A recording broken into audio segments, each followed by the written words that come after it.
আসন্ন ঈদ উৎসবকে ঘিরে সারা দেশে চলছে শীর্ষস্থানীয় দেশীয় electronic brand Marcel digital campaign season 22। এর ধারাবাহিকতায় আজ সকালে সিলেটের কোর্ট পয়েন্ট এলাকা থেকে একটি র্যালি বের করা হয়। এ সময় র্যালিতে অংশগ্রহণ করেন জনপ্রিয় চিত্রনায়ক Nirob, stand up comedian Abu Hena Roni, Marcel head of business Motiur Rahman, divisional sales manager Babul Akter Konok, brand manager Uddam Hossain, regional sales manager Bashir Uddin ও সিলেটের আঞ্চলিক নাটকের জনপ্রিয় অভিনেতা বেলাল আহমেদ মুরাদ।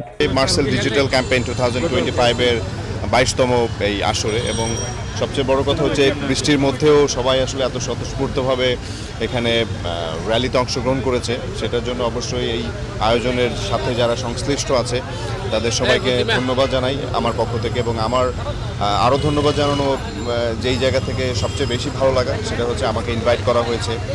তো সবাইকে ধন্যবাদ। এবং মার্সেল যেহেতু আমাদের দেশের পণ্য, সে কারণে মার্সেলের সাথে আমাদের সহযাত্রা, দীর্ঘদিনের এই সহযাত্রা। তো আপনারা ভালো থাকুন, সিলেটের মানুষের জন্য ভালোবাসা। এ সময় র্যালিটি নগরীর কোর্ট পয়েন্ট এলাকা থেকে চৌহাট্টায় সিলেট কেন্দ্রীয় শহীদ মিনারে এসে শেষ হয়।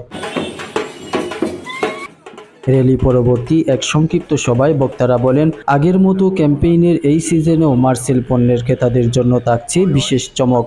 সিজন 22-এর আওতায় দেশের যে কোনো শোরুম থেকে মার্সেল ব্র্যান্ডের ফ্রিজ, এয়ার কন্ডিশনার বা এসি, ওয়াশিং মেশিন ও সিলিং ফ্যান কিনে 10 লক্ষ টাকা পর্যন্ত পেতে পারেন ক্রেতারা। তো মার্সেল 10 লক্ষ টাকার একটা পুরস্কার অফার ঘোষণা করছে ঈদকে সামনে রেখে। তো এর জন্য আমরা যারা ক্রেতা আসছেন তারা যদি এই পণ্য কিনেন, ঈদের ডাবল খুশি আমরা মনে করি মার্সেলের পণ্যতে। আরও রয়েছে লক্ষ লক্ষ টাকার ক্যাশ ভাউচার সহ নিশ্চিত উপহার। ক্রেতারা বছরে ঈদুল আজহা পর্যন্ত এসব